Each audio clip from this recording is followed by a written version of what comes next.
అథ మంత్రపాఠः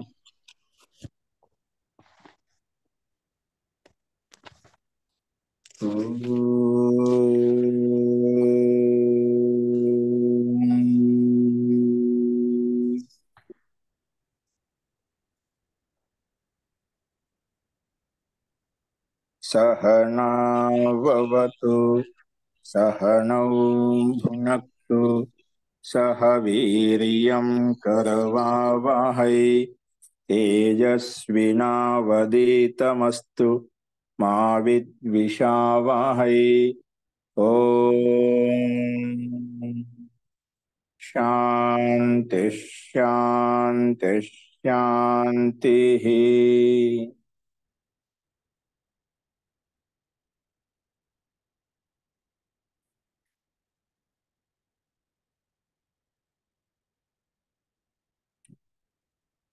सर्वेभ्यो नमः।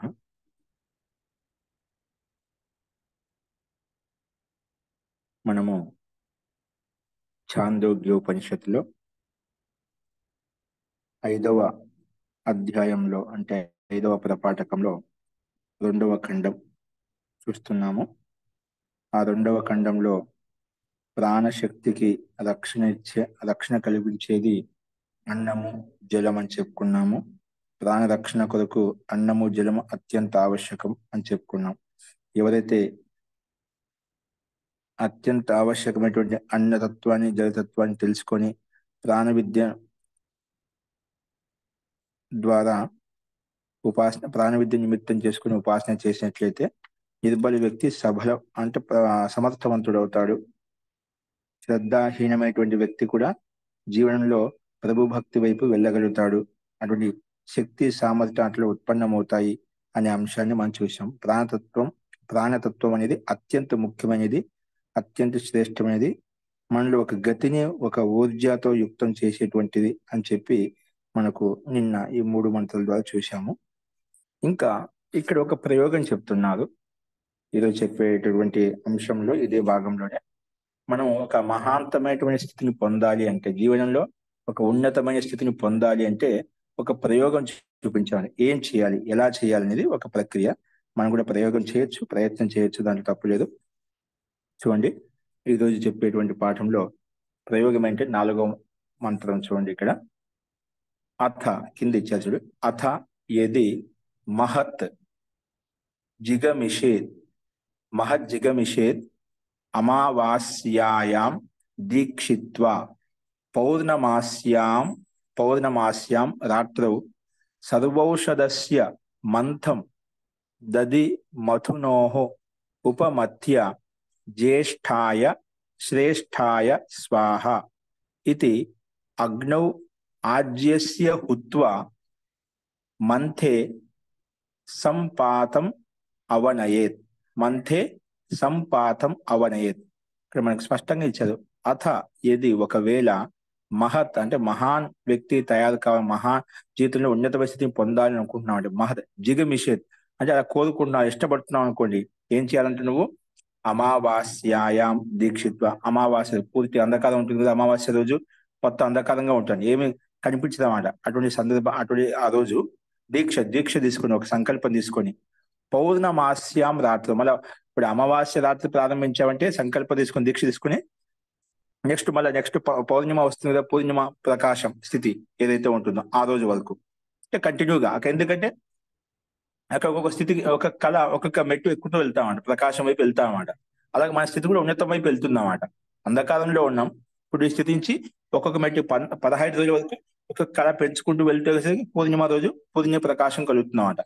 ఆ రకంగా అమావాస్యాయాం దీక్షిత్వ, అమావాస్యలో దీక్ష తీసుకొని పౌర్ణమాస్యాయాం రాత్రి, పౌర్ణమాసి రాత్రి వరకు సర్వౌషధస్య మంథం అంటే సర్వౌషధ అంటే అన్నిటికీ మందు, అన్నిటికీ ఔషధం అంటే ఏది మంథం అంటాం. మంథం అంటే దది మథునోహు అంటే పెరుగు తేనె కలిపేటువంటి ఇది ఒక సర్వౌషధం అంటాం. దేని అంటాము? పెరుగు నెయ్యి కాదు, తేనె. ఇది సర్వౌషధం అంటే దాంట్లో ఒక అనుమాపనం ఉంటుంది. ఆ ప్రకారంగా చేసినట్లయితే, కొన్ని ఔషధాలు వేసినట్లయితే ఒక మంథం తయారవుతున్నాడు. అది సర్వౌషధం, అన్నిటికీ మందు అనమాట. అన్ని రోగాలకు పనిచేస్తున్నమాట. ఆ రకంగా ప్రస్తావించబడింది. అప్పుడు అలా సర్వౌషధ మందని చాలా మంది ఆ వైద్యులు ఈ రకంగా ప్రయోగాలు చేసేవాళ్ళు అనమాట. ఫస్ట్ ఇక్కడ ఇచ్చిన ప్రకారం మనకు సర్వౌషధస్య మంత్రం, అన్నిటికీ ఔషధమైనటువంటి మంత్రం. మంత్రం అంటే ఎట్లా ఉంటుంది? దధి మధునోహో, దధి మధునోహో. దధి అంటే ఇక్కడ పెరుగు అవరు తేనెతో కలిపేటువంటి ఆ దాన్ని బాగా ఉపమత్య, బాగా మంత్రం చేసి బాగా కలిపి, పెరుగులో తేనె కలవని బాగా కలపాలి కదా, అప్పుడు కలిపినప్పుడు అది బాగా మంథనం అయిపోతుంది అనమాట, చిలికినట్టుగా అయిపోతున్నాడు, కలిసిపోతుంది. దధి మధునో ఉపమత్య, బాగా మంత్రం చేసి ఆ దాన్ని ఏం చేయాలి? జ్యేష్ఠాయ శ్రేష్ఠాయ స్వాహ అని చెప్పి, జ్యేష్ఠాయ స్వాహ శ్రేష్ఠాయ స్వాహ. ఇది జ్యేష్ఠమైనది శ్రేష్టమైనది ఏది ఇక్కడ? ఇంద్రియాల్లో ప్రాణము జ్యేష్టమైంది, ప్రాణము శ్రేష్టమైంది అని చెప్పుకున్నాం కదా, అని చెప్పుకున్నాడు. అందుకే ఆ రకంగా మన మంత్రం చెప్తూ ఉచ్చరిస్తూ జ్యేష్ఠాయ శ్రేష్ఠాయ స్వాహ అని చెప్పి, అగ్నౌ అంటే అగ్నిలో, ఆజ్యస్య హుత్వ, ఆజ్యం అంటే నెయ్యి, నెయ్యితో ఆహుతి ఇవ్వాలన్నమాట. ఏంటి? ఈ మంత్రం చెప్పి జ్యేష్ఠాయ స్వాహ శ్రేష్ఠాయ స్వాహ అని చెప్పి అగ్నౌ ఆజ్యస్య హుత్వ, అగ్నౌ ఆజ్యం అంటే నెయ్యిని ఆ ఆహుతిగా ఇచ్చి, తర్వాత ఏం చేయాలి? ఇప్పుడు ఏ నెయ్యి, ఏ చెమ్మచ్చుతో, ఏ చెమసంతో అయితే మనం నెయ్యి ఇచ్చామో, జ్యేష్ఠాయ స్వాహ అని చెప్పి శ్రేష్ఠాయ స్వాహ అని అగ్నిలో ఆహుతి ఇచ్చామో ఆ నెయ్యితోటి, ఆ నెయ్యి వేసిన తర్వాత కొంచెం ఒక బిందువులు ఉంటాయి కొన్ని, ఆ నెయ్యి బిందు, ఒక నెయ్యి చుక్కలు ఉంటాయి కింద, లాస్ట్ పూర్తిగా పడదు కదా, ఆ నెయ్యి కారుతూ ఉంటుంది అన్నమాట. అది కారుతూ ఉన్నటువంటిది ఆ నెయ్యి అయితే ఉందో అంతిమంలో ఆహుతి ఇచ్చిన తర్వాత ఇంకా ఉంటుంది, ఆ బిందువులు పడుతూ ఉంటాయి అన్నమాట. ఇలా మనం పైకి ఎత్తితే ఆ కింద ఇంకా అంటుకొని ఉంటుంది కాబట్టి ఆ చెమసానికి అది అది ఏం చేయాలంట? ఆ చెమసానికి అంతిమంలో ఉన్నటువంటి నెయ్యి ఏదైతే చుక్కలు చుక్కలు పడుతూ ఉంటుంది, అది మంతే.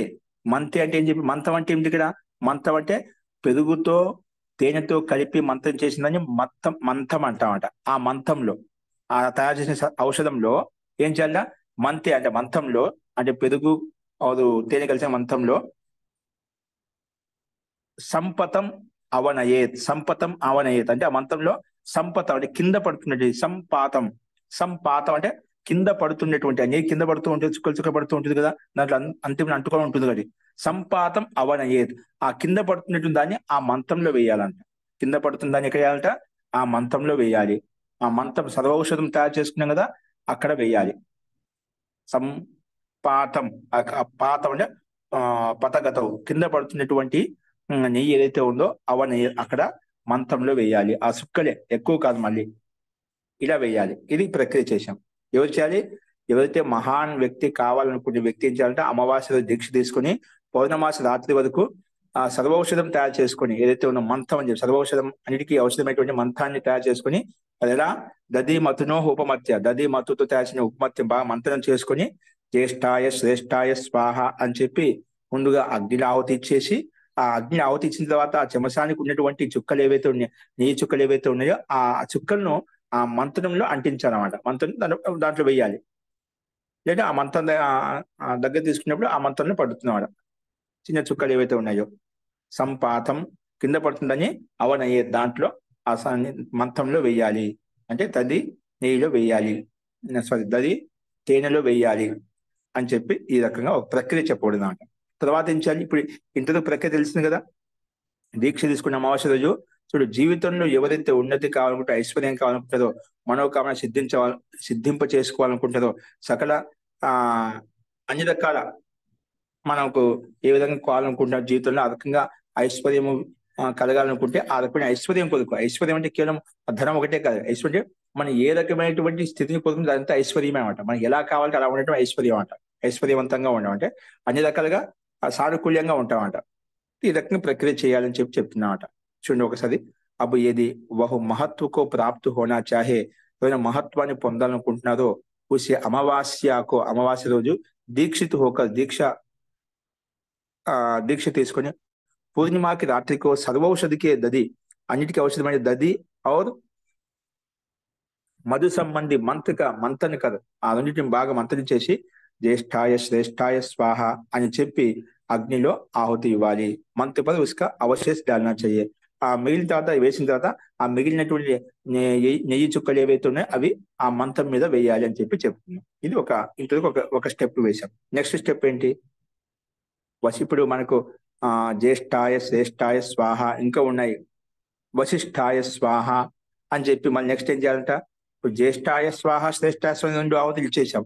3వ ఆవతి ఏమి ఇవ్వాలంట, వశిష్ఠాయ 5వ మంత్రంలో వశిష్ఠాయ స్వాహ అగ్నౌ ఆజ్యస్య హుత్వా మంతే సంపాతం అవనయేది. ఇక్కడ సేమ్ మళ్ళీ వశిష్ఠాయ స్వాహ అని చెప్పి మళ్ళీ మంత్రం చెప్పి అగ్నిలో ఆవుతి ఇచ్చేసి, ఆ ఆవుతి ఇచ్చిన తర్వాత అంతిమంలో ఏదైతే మిగిలి ఉందో నెయ్యి, ఆ నెయ్యి కింద పడుతున్న నెయ్యిని ఏం చేయాలంట, మళ్ళా ఆ మంత్రంలో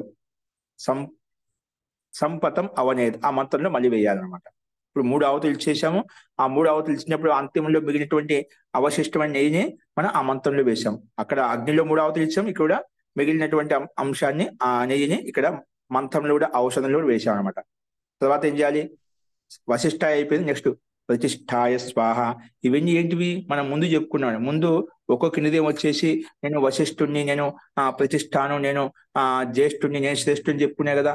ఆ నేత్రేంద్రియము, చక్షుంద్రియము, శ్రోత్రేంద్రియము, మనోంద్రియం, ఇవన్నీ నేనే శ్రేష్టమైన దాన్ని, నేనే ఇంద్రియాల్లో నేనే శ్రేష్టత్వం కలిగి ఉన్నా అని చెప్పే తర్వాత లాస్ట్ లో వాటి యొక్క స్థితిని అర్థం చేసుకున్న తర్వాత, లేదు మేము శ్రేష్టత్వం ఏంటి, నువ్వే శ్రేష్టమే, నువ్వే ప్రతిష్ట కలిగి ఉన్నావు, నువ్వే వశిష్టత్వం కలిగి ఉన్నావు, నువ్వే జ్యేష్ఠత్వం కలిగి ఉన్నావు, నువ్వే శ్రేష్టత్వం కలిగి ఉన్నావు అని చెప్పి అంతిమంలో అన్ని ఇంద్రియాలు ప్రాణమే ముఖ్యమైనది, ప్రాణమే ప్రధానమైనది, ప్రాణం లేకపోతే మేమంతా లేవని చెప్పి ఈ శ్రేష్టత్వం అంతా ప్రాణం మీద ఉల్లేఖించాడు, ప్రాణం మీదే చెప్పాడు, నువ్వే శ్రేష్టత్వం చెప్పాడు. ఇప్పుడు అవన్నీ చెప్తున్నాడు. ప్రాణానికి శ్రేష్టత్వం సంబంధంలో చెప్పినటువంటి పదాలు ఏవైతే ఉన్నాయో అవి అక్కడే మళ్ళీ ఉల్లేఖిస్తున్నామట. ఇప్పుడు క్రమంగా మళ్ళా అంటే మనం జీవితంలో ఉన్నతిని పొందాలంటే ముఖ్యమంది ప్రాణమే శ్రేష్టం కాబట్టి ప్రాణమే శ్రేష్టం అని చెప్పడానికి ఇవన్నీ శబ్దాలను ఉపయోగించాం. వీటిని మళ్ళా ఉపయోగిస్తూ అగ్నిలో ఆహుతి ఇవ్వాలి. ఏవైతే శ్రేష్టత్వం అనుకుంటున్నామో ఇవన్నీ తత్వాలు అందులో ఉన్నాయి కాబట్టి వాటిని ఉచ్చరిస్తూ అగ్నిలో ఆహుతి ఇచ్చేస్తూ ఔషధాన్ని స్వీకరించాలన్నమాట. అలా స్వీకరించినట్లయితే ఖచ్చితంగా నీకు ఏమవుతుంది అంటే ఏదో దాదో చేయాలన్నమాట. అది చేసినట్లయితే నీకు సర్వ సంపద కలుగుతుంది. చూద్దాం లాస్ట్ లో ఏమంటారో. మళ్ళీ తర్వాత ప్రతిష్ఠాయ స్వాహ. ప్రతిష్ఠా శబ్దం స్త్రీలింగంలో ఉంది కాబట్టి ప్రతిష్ఠాయ అని చెప్పుకున్నాడు. చతుర్థి విభక్తి ఏకవచనంలో, స్వాహాకారంలో చతుర్థి విభక్తి వస్తుంది. అస్తు ప్రతిష్ఠాయ స్వాహ అని చెప్పి మళ్ళీ అగ్నౌ అంటే అగ్నిలో ఆజ్యస్య హుత్వ, ఆజ్య నెయ్యికి ఆవుతి ఇచ్చేసి మళ్ళీ మంతే ఆ మంత్రంలో ఔషధంలో సంపతం అవనయేత్, కింద పడుతున్నటువంటి అంతిమ మిగిలినటువంటి నెయ్యిని దాంట్లో వెయ్యాలి, ఆ మంత్రంలో వెయ్యాలి. తర్వాత ఏంటి, సంపతే స్వాహ. మళ్ళీ సంపతే స్వాహ అని చెప్పి ఆ మంత్రం చెప్పేసి మళ్ళీ అగ్నౌ ఆజ్యస్య హుత్వ, అగ్నిలో మళ్ళీ నెయ్యికి ఆవుతి ఇచ్చేసి ఆ మిగిలిన అంశాన్ని మంతే సంపతం అవనయేత్, ఆ మిగిలిన దాన్ని మళ్ళీ దాంట్లో వేయాలి. అంతిమంలో ఏంటి, ఆయతనాయ స్వాహ, అన్నిటికీ ఆధారభూతం ఆయతని చెప్పుకున్నాం కదా, ఆయతనాయ స్వాహ అని చెప్పి మళ్ళా మంత్రం చెప్పి అగ్నిలో ఆవుతి నెయ్యికి ఆవుతి ఇచ్చేసి ఇచ్చిన తర్వాత మిగిలిన ఆ నెయ్యి చెమ్మచ్చులో ఏదైతే కొంచెం మిగిలి ఉందో మిగిలిన దాన్ని మంతే, ఆ మంత్రంలో ఔషధంలో, ఆ మంత్రం అంటే ఏమిటి, పెరుగు తేనెతో కలిపిన దాన్ని మంత్రం, బాగా మంత్రం చేశాం కదా, దాంట్లో కింద పడుతున్నటువంటి ఆ నెయ్యిని ఆ మంత్రంలో వేయాలి.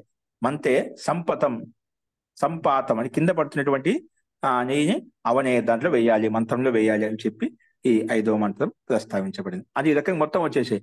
జ్యేష్ఠాయ స్వాహ, శ్రేష్ఠాయ స్వాహ, వశిష్ఠాయ స్వాహ, ప్రతిష్ఠాయ స్వాహ, సంపతే స్వాహ, అలాగే ఆయతనాయ స్వాహ అని చెప్పి మన క్రమంగా అన్ని ఏవైతే శ్రేష్టత్వం గురించి ముందుగా ఇంద్రియాలు చెప్పావో అంతిమంలో మేము శ్రేష్టత్వం కాదు నువ్వేం చెప్పి ఇవన్నీ ప్రాణం మీద చెప్పుకున్నాడు. అవన్నీ ఒక్కొక్కటి మన ఉచ్చరిస్తూ అగ్నిలో ఆవతిస్తూ ఆ మంత్రంలో నెయ్యి వేయాలి. ఓకేనా, ఇంతవరకు మనం చూసాం 5వ మంత్రం. కింద కూడా అదే విధంగా ఇచ్చారు, భాషల్లో కూడా ముందుకెళ్దాం. చూడండి,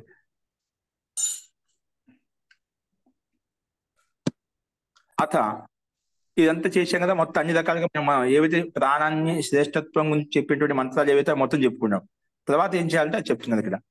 అథ ప్రతిశ్రిత్య అంజలో మంత్రం ఆదాయ జపతి అమో న అమా శ్యాం హి తే సర్వమిదం స హి జ్యేష్టం శ్రేష్టో రాజా అధిపతి స మా జ్యేష్ఠ్యం శ్రేష్ఠ్యం రాజ్యం ఆధిపత్యం గమయతుం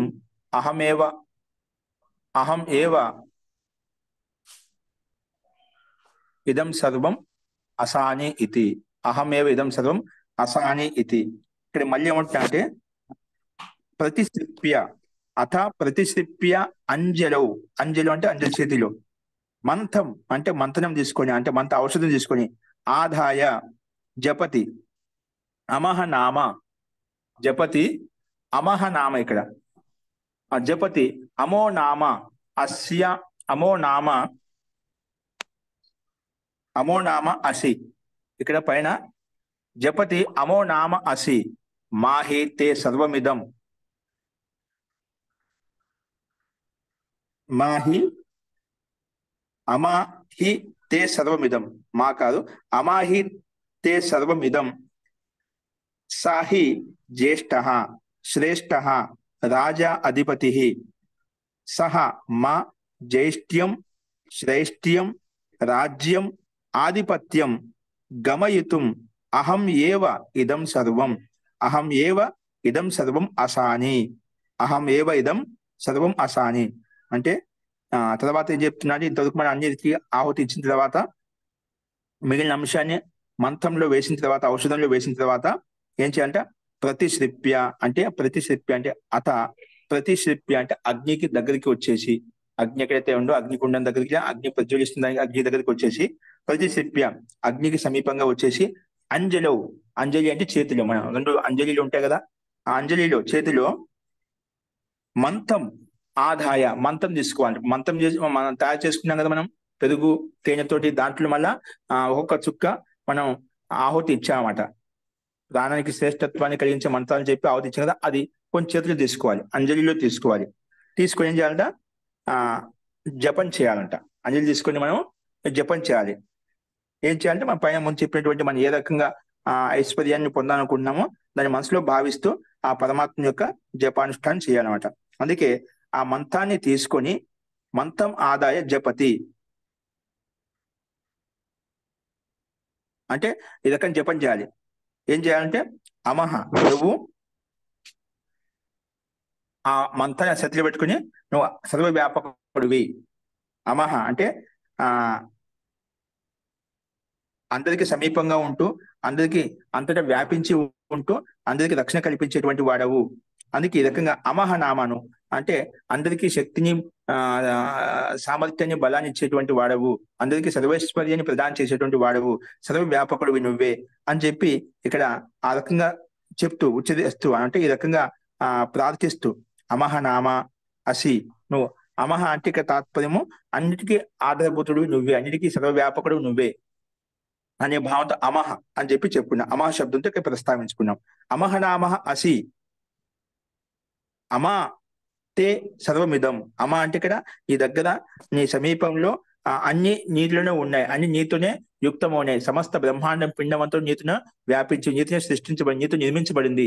కాబట్టి నువ్వు అమా హి తే సర్వమిదం అంటే నీలోని ఇవన్నీ ఉన్నాయి, అంత శక్తి సామర్థ్యంతో యుక్తమై ఉన్నావు, సర్వ సంపత్తితో యుక్తమై ఉన్నావు, సర్వమిదం అని చెప్పి చెప్పుకున్నాడు. అందుకే నువ్వు అన్ని ఐశ్వర్యాలతో నువ్వే యుక్తమై ఉన్నావు కాబట్టి ఆధిపత్యంతో యుక్తమై ఉన్నావు, స్వామి ఉన్నావు, అందరికి ఆధారభూతమై ఉన్నావు కాబట్టి, అందరికీ సర్వవ్యాపకుడై ఉన్నావు కాబట్టి సాహి జ్యేష్ఠ నువ్వు. ఎందుకంటే అందుకే ఆయువులో అన్నిట్లో శ్రేష్టమైనటువంటి వాడవు, అన్ని గుణాలు శ్రేష్టమైనటువంటి వాడవు. రాజా అధిపతి, నువ్వే రాజావి, నువ్వే అన్నిటికీ అధిపతివి, నువ్వే శాసకుడివి, నువ్వే అన్నిటికీ ఆధారభూతమైనటువంటి వాడవు. కాబట్టి సహా మా, అందుకే అటువంటి సర్వగుణ సంపన్నుడైనటువంటి హే పరమేశ్వర, హే స్వామి, మాం నన్ను, నాకు, ఇక్కడ సహ మాం అంటే నాకు అటువంటి ఐశ్వర్యంతో యుక్తునైతే ఆ పరమేశ్వరుడు, ఆ పరమాత్మ నన్ను కూడా జ్యేష్ఠ్యం అంటే ఆయుకు వృద్ధిని పెంచే, ఆయును పెంచే విధంగా, శ్రేష్టం అన్ని గుణాలతో వృద్ధి పొందే విధంగా, రాజ్యం అన్నిటికీ రాజ్యాన్ని శాసించే విధంగా, ఆధిపత్యం అన్నిటికీ శాసించే విధంగా, గమయితు నన్ను కూడా అలాగా తయారు చేయి, నన్ను కూడా ఆ రకంగా ప్రేరేపించు, నన్ను కూడా అటువంటి శక్తి సామర్థ్యంతో యుక్తం చెయ్యి. నేను కూడా జ్యేష్ఠత్వాన్ని పొందాలి, ఆధిపత్యాన్ని పొందాలి, రాజ్యాన్ని పొందాలి. ఇలాగా కావడం కొరకు, ఇలా పొందడం కొరకు గమయుతం అహమేవ ఇదం సర్వం అసాని, నేను కూడా ఈ రకంగా అహమేవ ఇదం సర్వం అసాని, వీటన్నిటిలో నేను కూడా అలా పొందాలి, అలా స్థితిని పొందాలి. ఏంటివి? జ్యేష్ఠత్వాన్ని, శ్రేష్ఠత్వాన్ని ఏ విధంగా మనం చెప్పుకున్నాం కదా పైన, ప్రాణానికి ఏ విధంగా జ్యేష్ఠత్వం శ్రేష్ఠత్వం ఎలా వచ్చింది, అలా కూడా నేను కూడా ఈ సమాజంలో, ఈ బ్రహ్మాండంలో ఈ శరీరంతో యుక్తమే ఉంటూ నేను కూడా శ్రేష్ఠత్వాన్ని, జ్యేష్ఠత్వాన్ని సర్వ సంపదలతో యుక్తమే ఉండాలి, సర్వ సంపదలతో యుక్తమే ఉండాలి అని చెప్పి ఇక్కడ మనము ఆ మంథనం మా చేతిలో తీసుకొని, అంజలి తీసుకొని మనం ప్రార్థించాలంట, స్తుతించాలి పరమేశ్వరిని. నువ్వే సర్వవ్యాపకుడు, నువ్వే సర్వశక్తిమంతుడవు కాబట్టి, నువ్వే అందరికీ ఆధారభూతమైనటువంటి వాడు, సర్వవ్యాపకుడు కాబట్టి నేను కూడా ఏం కావాలి? శ్రేష్ఠత్వాన్ని, ఆధిపత్యాన్ని, రాజ్యాన్ని అన్ని పొందాలి. నువ్వు అన్నిటితో యుక్తమే ఉన్నావు. ముందు అవన్నీ సంబోధించాం, అవన్నీ చెప్పాం.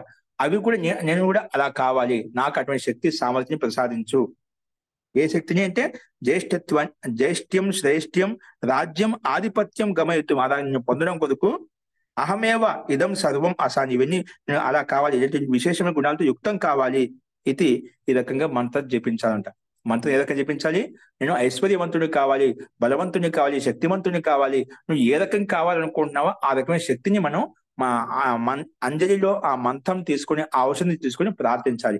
ఆ రకంగా శ్రద్ధ భక్తిపూర్వకంగా ప్రార్థించినట్లయితే అది ఆ పరమాత్మ యొక్క అనుగ్రహం కలుగుతుంది అని చెప్పి, ఈ రకంగా మంత్రించిన తర్వాత ఏం చేయాలంట? అది మొత్తం తాగేసేయాలి. ఏం చేయాలి? చేతిలో మనం ఆ మంత్రం పెట్టుకున్నాం కదా, ఇదంతా మనసు చేతిలో పెట్టుకుని ప్రార్థించిన తర్వాత అది మనం తాగేసేయాలంట, ఆ మంత్రాన్ని తాగేయాలి. అది ఇక్కడ ప్రస్తావించబడింది. అందుకే అత ప్రతిశ్రిప్య, అగ్నికి దగ్గర కూర్చొని అంజలో మంత్రం ఆదాయ, మంత్రం తీసుకుని అంటే మన ఔషధం తీసుకుని జపం చేస్తారో. ఏ రకం జపం చేస్తారో? అమో నామ, నువ్వే అమో నామాసి, నువ్వే అమ అంటే సంపూర్ణంగా సర్వవ్యాపకుడవు, సర్వశక్తివంతుడవు. అమాహి తే సర్వమిదం, ఎందుకంటే అమాతో సర్వం సంపన్నమైనటువంటి లక్షణాలు నీలో ఉన్నాయి. అమాతేహి సర్వమిదం, సర్వమిదం అంటే సాహి జ్యేష్ఠ, నువ్వే జ్యేష్ఠమైన వాడివి, శ్రేష్టమైన వాడివి, రాజా నువ్వే రాజువు, అధిపతి నువ్వే అధిపతివి అని సంబోధిస్తున్నా, ఆ పరమాత్మ స్థుతిస్తున్నాట. అందుకే అటువంటి లక్షణాలు యుక్తమైన పరమేశ్వర మా అంటే నన్ను కూడా అలాగే జ్యేష్ఠ్యం, శ్రేష్ఠ్యం, రాజ్యం, ఆధిపత్యం గమయత్వం అలా పొందడం కొరకు అహమేవ ఇదం సర్వం అసాని, నేనే ఇవన్నీ ఈ గుణాలతో యుక్తుని కావాలి, ఇవన్నీ కావాలి. సర్వం ఏవ ఇదం సర్వం అసాని, ఇవన్నీ నేను కావాలి, ఇలా పొందాలి అని చెప్పి ఈ రకంగా ప్రార్థించబడింది. నువ్వు ఇలాంటి గుణాలతో యుక్తమే ఉన్నావు, ఆ గుణాలతో నేను కూడా యుక్తుని కావాలి, అటువంటి సర్వ సంపన్ను సర్వ ఐశ్వర్యవంతుని కావాలి, సకల శక్తి సామర్థ్యంతో యుక్తం కావాలి అని చెప్పి ఈ రకంగా మనం అంజలిలో మంత్రం తీసుకొని ప్రార్థించి తర్వాత అంతింలో తాగేయాలన్నమాట. చూడండి, అది కింద ఇచ్చారు మళ్ళా. అనంతర అగ్నిసే కూర్చు దూర హటకర్, అగ్ని నుంచి కొంచెం దూరంగా వెళ్ళి మంత్రాన్ని అంజలిలో తీసుకొని అమో నామ అసే ఇత్యాది మంత్రం జపించాలి. అమో నామ అసే, నువ్వు అమానామంతో యుక్తమై ఉన్నావు. అమోనామం ఏమిటంటే అది చెప్పడం, హే మంత తు అమా నామ వాలా హై అంటే సకల శక్తితో యుక్తమై ఉన్నావు. ఎందుకంటే ఏ సారా జగత్ తేరే సాత్ అవస్థితే, ఈ సంపూర్ణ జగత్ నీ స్థితిలో ఉంది, నీ ఆధీనంలో, నీ ఆధిపత్యంలో ఉంది. అందుకే బహుతు జ్యేష్ఠ, శ్రేష్ఠ, రాజా, సబ్కా అధిపతి, అందుకే నువ్వే జ్యేష్ఠమైన వాడివి, శ్రేష్ఠమైనవి, అందుకే అధిపతివి, స్వామివి. బహుతు ముజే జ్యేష్ఠత్వ, శ్రేష్ఠత్వ, రాజ్య అధిపతికో ప్రాప్తి కదావు, నువ్వు అటువంటి గుణాలతో యుక్తమై ఉన్నావు కాబట్టి అటువంటి గుణాలతో నన్ను యుక్తం చెయ్యి. మేహి యహ సర్వ రూపు హోజావు, నేను కూడా ఇలాగా అన్ని రూపాలతో యుక్తం కావాలి, అన్ని గుణాలతో యుక్తం కావాలి అని చెప్పి ఈ రకంగా ప్రార్థించబడింది. అస్తు, ఇది మనం 2వ స్టెప్ చూసాం. ఓకేనా? ఇలాగా మనం అమావాస్య రోజు దీక్ష తీసుకొని, ఓకేనా, ఆ మంత్రంకి సంబంధించినటువంటి మంత్రం తీసుకొని, ఆ మంత్రం తయారు చేసుకొని తర్వాత నువ్వు శ్రేష్ఠత్వం, జ్యేష్ఠత్వం కావాలి మంత్రాలు ఏవైతే ఉన్నాయో, జ్యేష్ఠాయ స్వాహ, శ్రేష్ఠాయ స్వాహ, ప్రతిష్ఠాయ స్వాహ అని చెప్పి ఆహుతి ఇచ్చేసి, అగ్నిలో ఆహుతి ఇచ్చిన తర్వాత అంతిమంలో ఆహుతి ఇచ్చిన తర్వాత మిగిలిన నెయ్యి ఏదైతే ఉందో అది ఆ మంత్రం మీద వేయాలి. అలా చెప్పిన తర్వాత మనం క్రమంగా ఏం చేయాలి? మనం ఆ మంత్రాన్ని చేతులు తీసుకొని మనం ప్రార్థించాలి, ఆ పరమేశ్వరిని మనం ప్రార్థించాలి. ప్రార్థించిన తర్వాత అంతిమంలో మనం అది తాగాలి. ఓకేనా? అస్తు, ఇలాగ మనం ఇంతకు వచ్చాం. తర్వాత ఏం చేయాలి? అథ కలు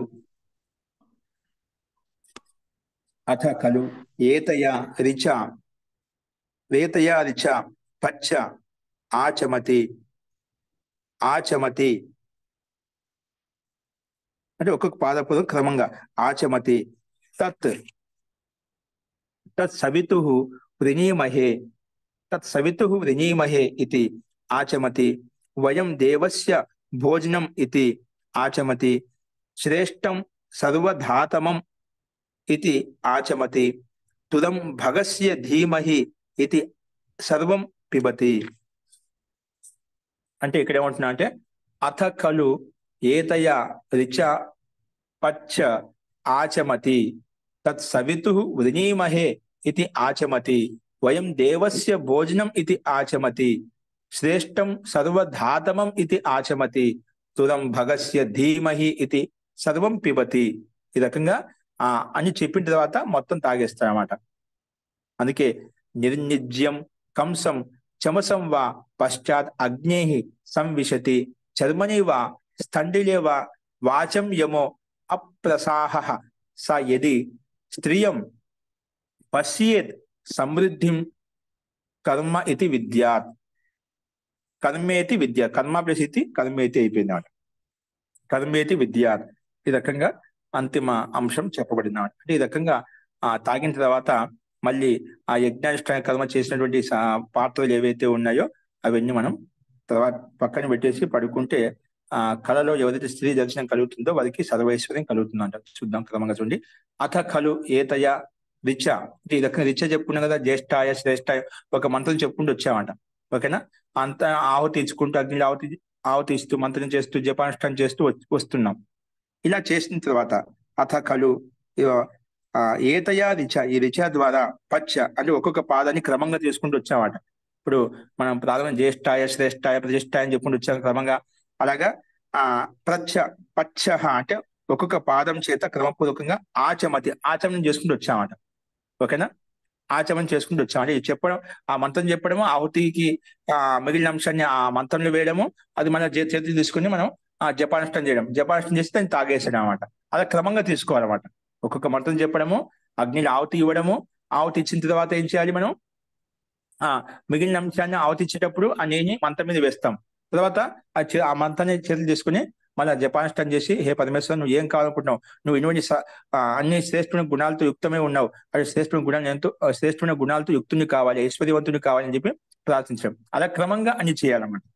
అన్ని మంత్రాలు ఏవైతే ఉన్నాయో అవన్నీ చేయాలి. అందుకే ఇక్కడ అత ఖలు ఏతయా రిచ పచ్చ అంటే క్రమపూర్వకంగా ఆచమన చేస్తారో, అలాగే ఆచమన చేసి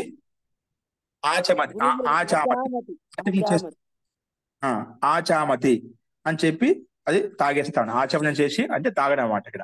ఓకేనా? అవన్నీ మంత్రం జపానుష్ఠానం చేసిన తర్వాత తాగేస్తాడు. తర్వాత అలాగే క్రమంగా తత్ సవితుః వృణీమహే, ఎందుకంటే ఇంకా తర్వాత అలా చెప్పిన తర్వాత అలా ప్రార్థించిన తర్వాత మళ్ళీ ఏమంటున్నా అంటే తత్ సవితు అంటే ఇంకా ఆ పరమేశ్వరుడు తేజవంతుడు అన్నమాట. అందుకే సవితుః అంటే ఉత్పాదకుడు, ఈ జగత్ను ఉత్పత్తి చేసిన వాడు ఆ పరమాత్మ, జగత్ రచయిత అనమాట. అందుకే తత్ సవితుః వృణీమహే, నేను వధిస్తున్నాను, ప్రార్థిస్తున్నాను అంటే తత్ సవితురు వరేణ్యం అంటే అన్నిటికీ ఉత్పాదకుడైనటువంటి బ్రహ్మాన్ని సృష్టించినటువంటి ఆ పరమేశ్వరుని తత్ సవితు వరేణ్యం నేను వధిస్తున్నాను. ఎందుకంటే అతను వధింపదగిన వాడు, అందరి చేత పూజింపదగిన వాడు. కాబట్టి పరమేశ్వర, నువ్వు అలాగా పూజింపదగిన వాడివి, వధింపదగిన వాడివి, ఆ సృష్టికర్త, సృష్టి రచయిత నువ్వే. అందుకే సవితుః వృణీమహే, నేను వధిస్తున్నాను, నిన్ను నిన్ను మనసులో ధారణ చేస్తున్నాను, నేను ధరించుకుంటున్నాను, ఆ రకంగా నేను ఆస్వాదిస్తూ అనుభూతిని పొందుతున్నాను అని చెప్పి ఈ రకంగా మంత్రం చెప్తున్నాడు. తత్ సవితుః వృణీమహే ఇది అని చెప్పి ఆచామతం చేసి అంటే ఆచమనం అంటే దాన్ని తాగేస్తున్నమాట. ఈ రకంగా చెప్పిస్తూ అంతిమంలో ఆచామతి దాన్ని తాగేస్తున్నా అనమాట. మళ్ళీ తర్వాత ఏమంటాడు, వయం దేవస్య భోజనం ఇది, మేమంతా కూడా దివ్య గుణయుక్తమైన సర్వవ్యాపకుడైన ఆ పరమేశ్వరికి భోజ్యాన్ని అంటే భోజ్య పదార్థం అని చెప్పి మీకు ఈ బ్రహ్మాండానికి మేము అంటే ఈ బ్రహ్మాండంలో ఉన్నటువంటి పదార్థాలు ఏవైతే వాటిని మేము భక్షణ చేస్తున్నాం, భోజ్యం చేస్తున్నామట. అందుకే వయం దేవస్య దివ్య గుణంలోతో యుక్తమైనటువంటి సర్వవ్యాపకమైన గుణాలను మేము భక్షిస్తున్నాము, తింటున్నాము. ఇప్పుడు ఆ పరమాత్మలో ఉండే గుణాలను, పరమాత్మ సృష్టిని నిర్మించేటువంటి ఈ సృష్టి బ్రహ్మాండం ఏదైతే ఉందో వాటిని మనం భక్షిస్తున్నామా, భోజనం చేస్తున్నామా. అందుకే ఇక్కడ భోజ్య పదార్థాన్ని అని చెప్పి ఈ రకంగా వయం దేవస్య భోజనం ఇది ఈ రకంగా చెప్పి మంత్రం ఉచ్చరించి ఆచామతి, ఇక్కడ మళ్ళీ ఆ రకం చెప్పి మనసులో దాన్ని తాగేస్తున్నామట, తినేస్తున్నామట. తర్వాత మళ్ళీ ఏమంటున్నా అంటే శ్రేష్టం సర్వధాతమం, అంటే నువ్వు అందరికీ శ్రేష్టమైనటువంటి, అందరిని ధారణ చేసి ఉన్నావు, అందరికీ బలాన్ని శ్రేష్టత్వాన్ని ఇస్తున్నావు, అన్ని గుణాలతో సర్వసంపన్నుడిపై అన్నిటికీ అన్ని రకాలుగా అందజేస్తున్నావు అన్నమాట. ఎవరు? ఆ పరమేశ్వరుడే అన్నమాట. అందుకే సర్వధాతమం, సబ్కా నువ్వు కళ్యాణ్ చేసేవాడు నువ్వే అనమాట.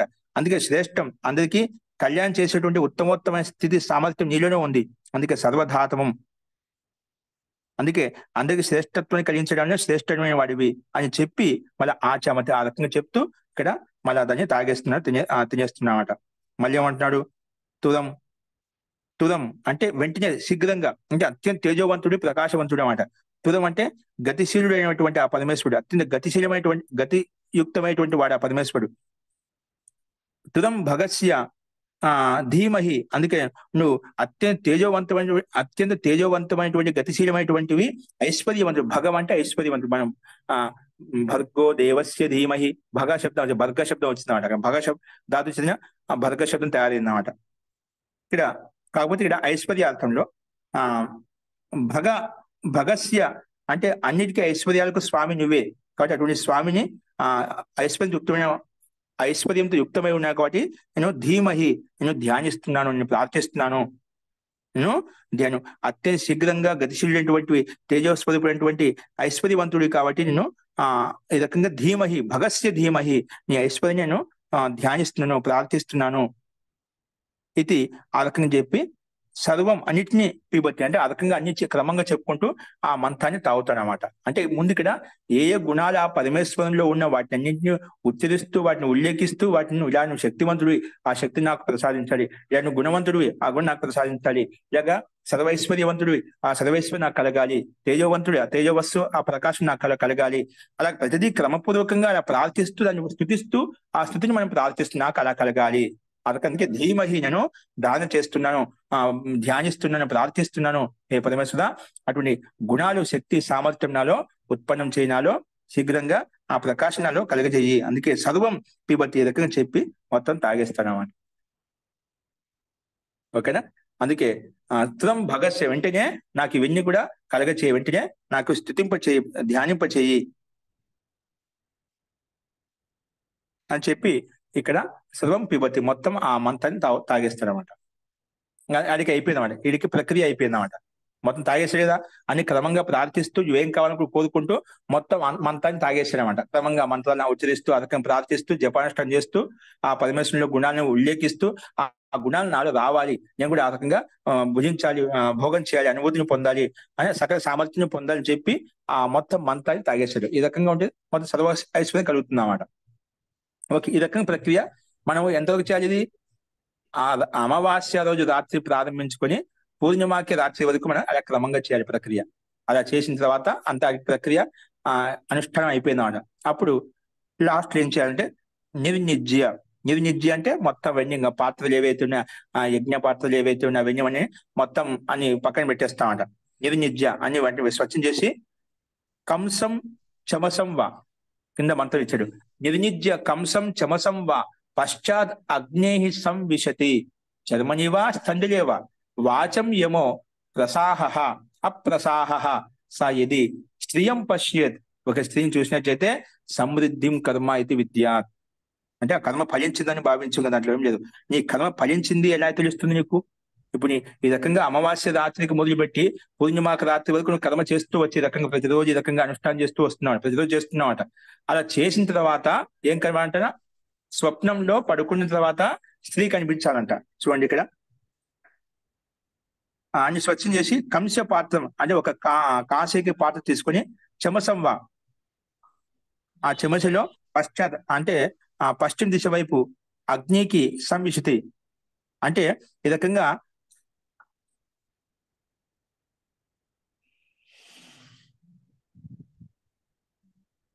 అవన్నీ పక్కన పెట్టేసి ఏం చేస్తా అంటే చెమసము ఆ నీటి పాత్ర ఇవన్నీ పక్కన పెట్టి పశ్చిమ దిశ వైపు, పశ్చిమ దిశలో అగ్నికి పశ్చిమ దిశలో, పశ్చాత్ అంటే తాత్పర్యము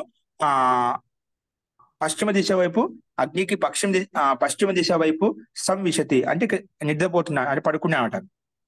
అలాగా కుడివైపున అలా పడుకున్నా అనమాట. సంవిశతి చేంజ్ చేస్తున్నాడు. తర్వాత చర్మనీవ చర్మం మీద కానీ, స్థండిలేవ అంటే మిట్టిక పాత్ర ఏదైతే దాని మీద కానీ, వాచం యమః వాచం యమ అంటే వాణి, వాచం యమః వాణి అంటే వాణి సంయమంగా ఉంచుకుంటూ, అప్రసాహ అంటే రాగద్వేషంతో రహితుడైపోయి, రాగద్వేషం లేకుండా, ఉద్వేగం లేకుండా, అంటే ఉత్సాహపూర్వకంగా యది అంటే ఆ రకంగా అవన్నీ పక్కన పెట్టేసి మనకు ఎటువంటి కామన లేకుండా, ఎటువంటి కోరిక లేకుండా మనం నిర్భయంగా నిస్సంకోచంగా మనం అవన్నీ పక్కన పెట్టేసిన తర్వాత మొదలుగా ఆ అగ్నికి పశ్చిమ దిశలో వెళ్ళి పడుకున్నానమాట. అలా పడుకున్న తర్వాత అంటే దాంట్లో ఆ సమయంలో అతనిలో ఎటువంటి కామన ఏం లేదంట. ఆ కర్మ చేసాడు, అనుష్ఠానం చేసే కర్మ చేయడం వరకు మనం వంతు అని చెప్తాం కదా. కర్మ తర్వాత అక్కడ పడుకొని వెళ్ళిపోయాడు అనమాట. అంటే అన్నిటి సంయమంగా ఉంచుకుంటే దశేంద్రియాన్ని సంయమంగా ఉంచుకుంటే అతను పడుకొని వెళ్ళిపోయాడు అనమాట. ఆనందంగా, ఉత్సాహంగా, ఎటువంటి అభిమానం లేకుండా, ఎటువంటి అహంకారం లేకుండా, రాగద్వేషం లేకుండా, ఉద్వేగం లేకుండా సోత్సాహంగా పడుకొని పోయాడు అనమాట. అప్పుడు అలా పడుకున్నప్పుడు యది స్త్రీయం పశ్యేత్ ఒకవేళ పడుకున్న తర్వాత స్వప్నంలో, కలలో ఒక స్త్రీ కనిపించింది అనుకోండి, స్త్రీమూర్తి కనిపించింది అనుకోండి, అంటే అక్కడికి నిజంగా సమృద్ధిం కర్మ అంటే నువ్వు యజ్ఞానుష్ఠానం అవుతుందో అది బాగా సంపన్నమైంది, సమృద్ధి కలిగజేస్తుంది. అంటే ఆ స్త్రీమూర్తి కనిపిస్తుందంట. ఆ స్త్రీమూర్తి కనిపించి నీకు ఆశీర్వదిస్తున్నమాట. ఆ మాతృశక్తి యొక్క ఆశీర్వాదం కలుగుతున్నమాట. అలాగే స్త్రీమూర్తి కనిపించినట్లయితే మనకు స్వప్నావస్థలో నిజంగా మన అనుష్ఠాన కర్మ అనేది మనకు ఫలించినట్లు. అటువంటి వ్యక్తికి అందుకే ఇక్కడ యది స్త్రియం పశ్యేత్ స్వప్నంలో స్త్రీని చూసినట్లయితే సమృద్ధి ప్రాప్తమవుతుంది.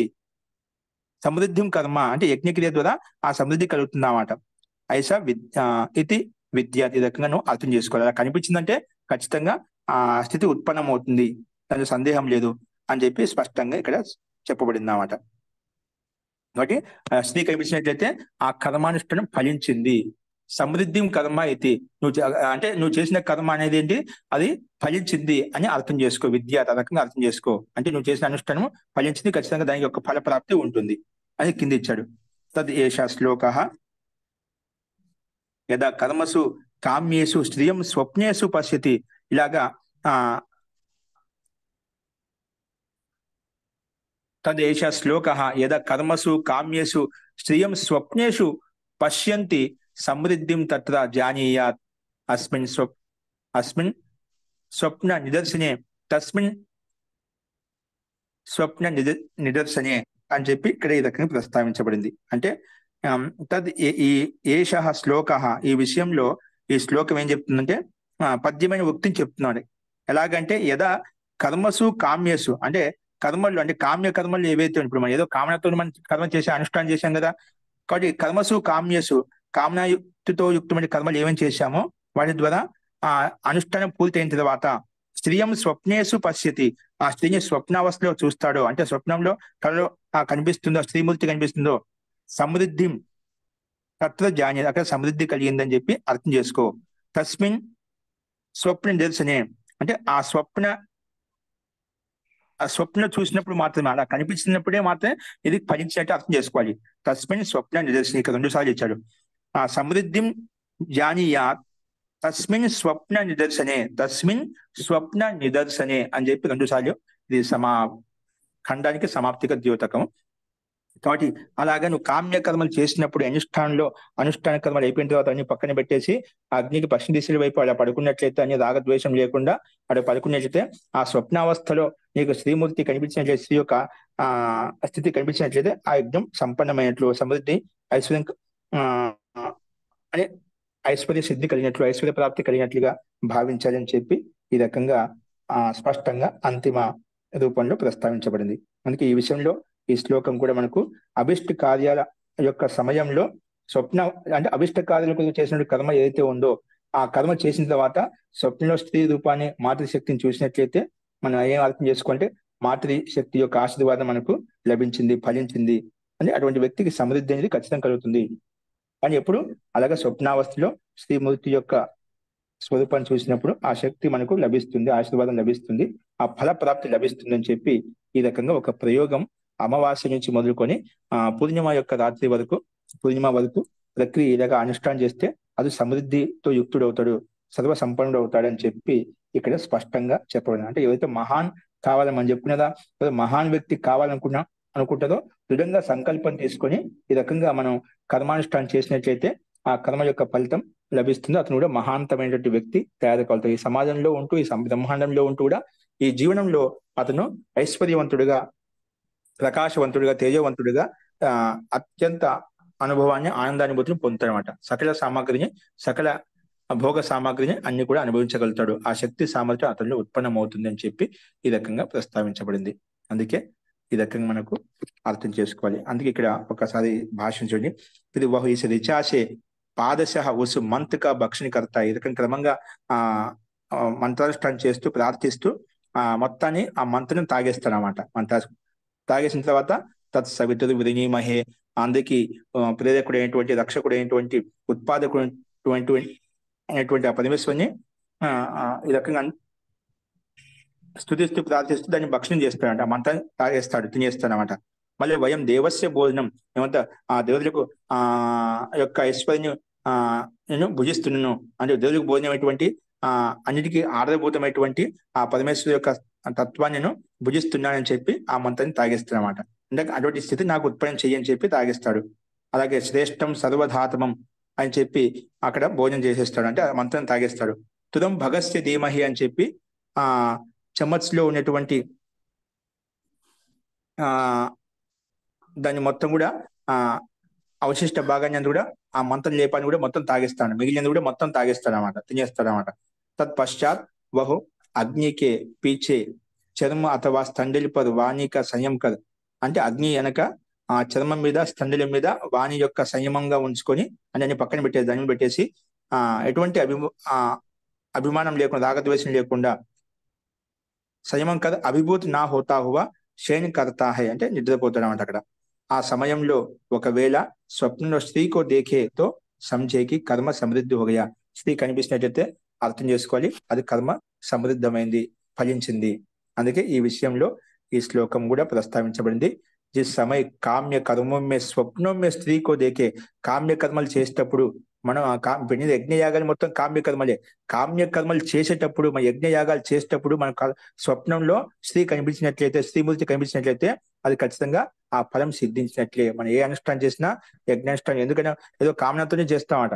అక్కడ మనకు స్త్రీమూర్తి మాతృశక్తి కనిపించినట్లయితే ఆ మాతృశక్తికి ఆశీర్వాదం మనకు ఫలించినట్లే అని అర్థం చేసుకోవాలి అని చెప్పి ఇక్కడ అది ఒక స్థూల లక్షణం చెప్పబడింది. దీని ద్వారా మనం అర్థం చేసుకోవచ్చు. ఇది ద్వితీయ ఖండం ఇక్కడ మనకు పరిసమాప్తం అవుతుంది. అస్తు. ఈ అనుష్ఠాన ప్రక్రియ తెలిసిందా? ఇందులో సందేహం ఉందా? తెలిసింది మహోదయ. నమస్తే విజయలక్ష్మి. ఇప్పుడు మంత్రం చేసినటువంటి గిన్నెలో మనం నెయ్యి ఆవులు వేస్తాం కదా, అగ్నిహోత్రం వేసిన తర్వాత దానిలో ఉన్నటువంటి చుక్కలు ఈ మంతనంలో వేయాలి. అంటే ఆ చుక్క మంతనంలో వేయాలి. ఇప్పుడు ఎవరైనా చేసిండ్రా ఈ కాలంలో? ఎవరైనా ఎవరు చేస్తే చేసేవాళ్ళు చేస్తుంటారు, పెద్ద పెద్ద యాగాలు చేసేవాళ్ళు. ఇప్పుడు మనం తెలుసుకునేదా మనం ప్రయోగం చేయొచ్చు. ఓకే, తప్పు లేదు. నాకు పుస్తకం రాలేదండి ఇంకా. పుస్తకం వచ్చేస్తుంది, 2-3 రోజులు రేపు వచ్చేస్తుంది ఖచ్చితంగా. టైం అయిపోయింది, వచ్చేస్తుంది. 2-3 రోజులు, ఈ రోజు రేపు రావాలి ఖచ్చితంగా. మీరు అనుకున్నారేమో, నాకు తెలియపరచలే కదా అని అంటున్నాను. ఓకే అండి మహోదయ. కాబట్టి మనం చేసిన ప్రయోగం అంతే, తప్పులే. కామ్యకర్మలు కాబట్టి మనం అన్ని చేస్తున్నది రకరకాలుగా. ఇది ఒక ప్రయోగం చెప్పారు. అలా నిష్ఠా శ్రద్ధాపూర్వకంగా మనం పెంచేదైతే అమావాస్య నుంచి ఒక కళ పెంచుకుంటూ పోతాడు, అట్లా మనం కూడా ఆ స్థితి ఉత్పన్నమవుతుంది, ఆ సామర్థ్యం వచ్చేస్తుంది. కాబట్టి మనం మామూలుగా ప్రతి నిత్యం చేస్తుంటాం. ఆ తయారు చేసుకుని ఆరోగ్య సంబంధించినవి ఎంతైతే మంత్రం అవసరం అంత తయారు చేసుకుని మనం అది అనుష్ఠానం పూర్తి అయిపోయేందుకు మనకు కొన్ని ఉన్నాయి కదా మంత్రాలు, ఆ రకం చేసి మనం ఆ కర్మ పూర్తి చేసాం. అట్లాగా మనం ఒక్కొక్కరు ప్రతిరోజు చేసుకుంటూ వెళ్ళినట్లయితే అలాగా ఆ పూర్ణిమ రోజు వరకు మనం ఆ రకమైన స్థితి మనం సంపన్నం చేసుకోవచ్చు అన్నమాట. అప్పుడు ప్రయోగం చేయండి. ఆ తర్వాత అంతా అంటే ప్రతిరోజు మీకు కనిపించాలని రోజు లేదు. అంటే అంతిమ రోజు మీకు ఆ కార్యానుష్ఠానం సంపన్నమైన తర్వాత మీకు అలా అనిపించింది అనుకోండి, స్త్రీమూర్తి కనిపించింది అనుకోండి, ఖచ్చితంగా మనం కర్మ సఫలీభూతం. అంటే మనకు తెలుస్తున్న అప్పటికే వ్యక్తి మనం చేసే కర్మను బట్టే మనం వ్యవస్థితంగా చేసుకుంటూ పోతున్నట్లయితే మనలో ఉత్సాహం, ఆనందము ఇవన్నీ మనకు సహజంగా కనిపిస్తాయండి. అటువంటి వ్యక్తికి మనసు సాత్వికంగా ఉంటుంది కాబట్టి నీకు దేవతలే నీకు కనిపిస్తుంది. అక్కడ దైవ స్వరూపులే దేవతలే కనిపిస్తున్నాం అక్కడ. కానీ మనం ఆ రకంగా ప్రయత్నం చేయండి. ప్రతి ఒక్కరు చేస్తున్నారు. అలా తయారు చేసుకుని కొంచెం ప్రతిరోజు ఇలాగా ఎన్ని ఉన్నాయి మనకు ఒక 5 మంత్రాలే ఉన్నాయన్నమాట. జ్యేష్ఠాయ స్వాహ, శ్రేష్ఠాయ స్వాహ, ప్రతిష్ఠాయ స్వాహ అని చెప్పి ఆ మిగిలిన దాని మీద వేసుకొని అలా దాన్ని మొత్తం అలా జపం చేస్తూ అంజలిలో వేసుకొని ఆ జపం చేయాలి. అంటే నువ్వు ఏం కావాలనుకుంటున్నావు ఆ జపం చేయండి. ఇప్పుడు అన్ని రకాల ఐశ్వర్యం కావాలనుకుంటున్నావు కదా, ఏ రకమైన కోరిక ఉంటే ఆ రకమైన కోరిక వేసుకుని అది తాగేసేయండి. ఓకేనా? తాగేసి అట్లా మొత్తం క్రమంగా చేస్తూ అలా చేసినట్లయితేనా మనకు ఆ ప్రయోగం చేసినట్లయితే మనకు అనుభూతి మనం కూడా అరవై స్థితిని పొందవచ్చు అన్నమాట. దానివల్ల ఉపయోగం మనకు, దాని నష్టమేం లేదు. కాబట్టి సులభ ఆ పద్ధతి రకంగా ఇది. శ్రద్ధాపూర్వకంగా సులభ పద్ధతి, చేసినట్లయితే మన ఐశ్వర్యవంతులం కావచ్చు. అస్తు. చాలా మహోదయ సులభ పద్ధతి. మహోదయ, జీ. ఇప్పుడు మీరు చెప్పినట్టు ఈ మంతనం తయారు చేసి మనం ఇప్పుడు జ్యేష్ఠాయ స్వాహ, శ్రేష్ఠాయ స్వాహ, వశిష్ఠాయ స్వాహ, సంపదే స్వాహ, ప్రతిష్ఠాయ స్వాహ, ఆయతనాయ స్వాహ అని మనం చేసి మళ్ళీ ఈ మంత్రంలో అధికరణం చేయడం అనే ప్రక్రియ ఉంది మహోదయ. అందులో వేసిన ఆ మిగిలిన ఇప్పుడు మనం దేంతో అయితే మన సొక్కు స్రావం ఏదైతే మనం వేస్తున్నామో దాంట్లో మిగిలిన ఒక చుక్కని ఈ మంత్రంలో వేయడం అనే ప్రక్రియ, అధికరణం అనే ప్రక్రియ ఉంది మహోదయ. అది వాడుకలో ఉంది. అది జీ వాడుకలో అది చేసిన తర్వాత మీరు ఇప్పుడు ఫైనల్ గా తత్ సవితుర్వృణీమహే వయం దేవస్య భోజనం శ్రేష్టగం సర్వదాతమం తురంబగస్య ధీమహి అపాగోహత సవి తాతృబేన సర్వాన్ దివో అంధసః నక్తంతాన్యభవన్ దృశే హస్తయస్నా సంభవిష్యామః నామ నామైవ నామమే అని చెప్పి ఇది మనకి దీంట్లో కూడా ఒక వేద మంత్రం కూడా. జీ అవునండి, మీరు చెప్పినట్టుగా కరెక్ట్ గానే ఉంది. ఎక్కువగా వీళ్ళు అనుష్ఠానం చేసే వాళ్ళు యాజ్ఞికులు ఎవరైతే ఉన్నారో వాళ్ళు చేస్తూ ఉంటారు ప్రతిరోజు కూడా. ఇది చూశాను మహోదయ. ఇది నేను ఈ ప్రక్రియ అంటే మిగతా ఈ విషయంలో చేయలేదు. మీరు చెప్పిన ఈ ప్రక్రియలో సాధారణంగా ఈ ప్రక్రియ మనకి అలవాట్లో వ్యవహారంలో ఉన్నదే మహోదయ. అదే చెప్పండి నా ఉద్దేశం. ఉంది సామాగ్రిలో విశేషమైన సామాగ్రి తయారు చేయాలండి మహోదయ. ప్రామాణికంగా మనం ఇంకా చేసుకోవచ్చు. జీ విశేషమైన సామాగ్రి తయారు చేయాలి అంటే ఇట్లా చేస్తే విశేషం అంటే ఏమేమి కలపాలని తెలవాలి కూడా. సామాగ్రి ముఖ్యం కాదు. ఇక్కడ మనకు మంత్రంలో నెయ్యితో ఇచ్చిన ప్రక్రియ చూపించబడింది.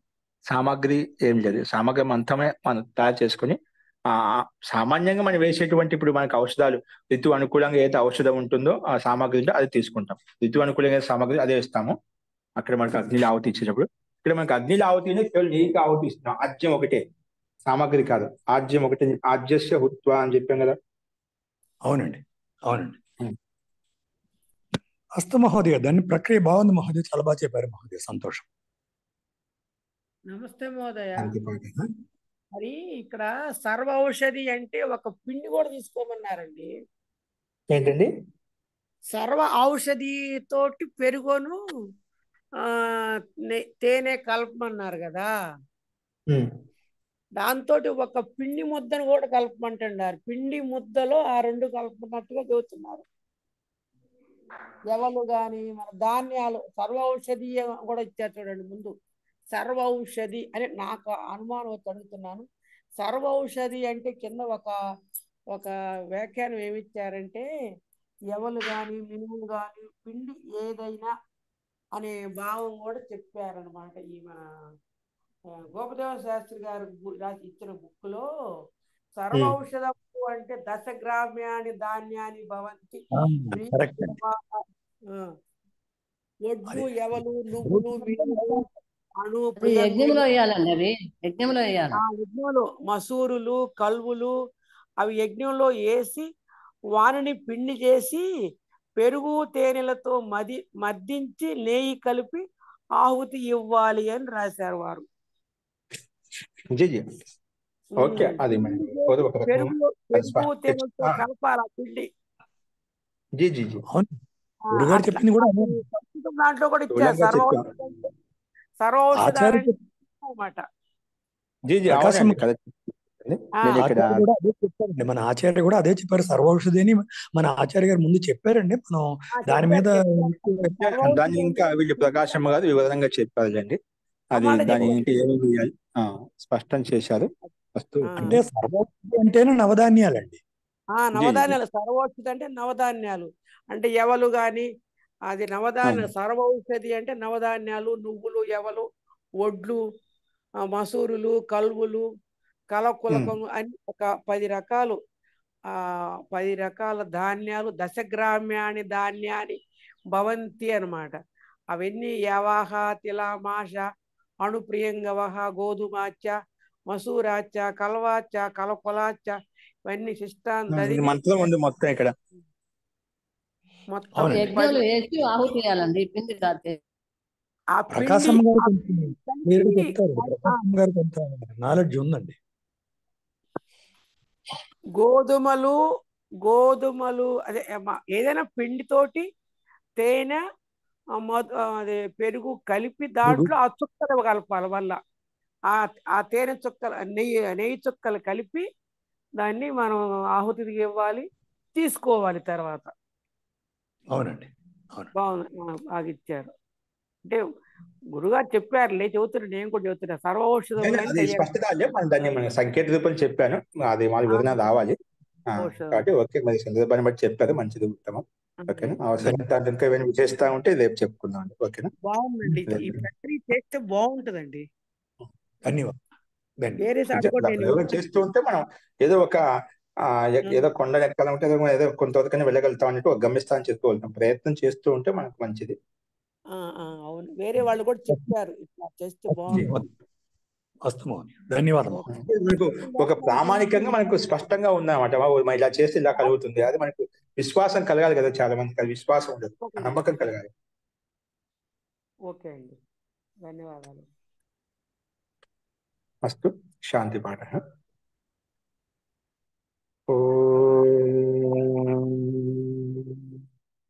సర్వే భవంతు సుఖినః, సర్వే సంతు నిరామయాః, సర్వే భద్రాణి పశ్యంతు, మా కశ్చిత్ దుఃఖభాగ్ భవేత్. ఓం శాంతి శాంతి శాంతి. సర్వేభ్యో నమః. అందరికీ నమస్కారం అండి. నమస్తే మహోదయ. నమస్తే.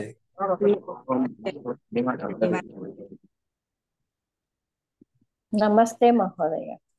నమస్తే.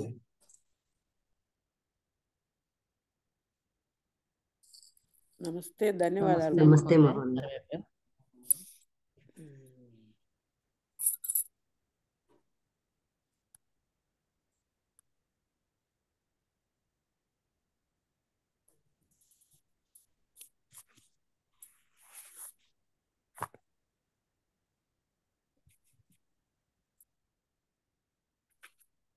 Yeah.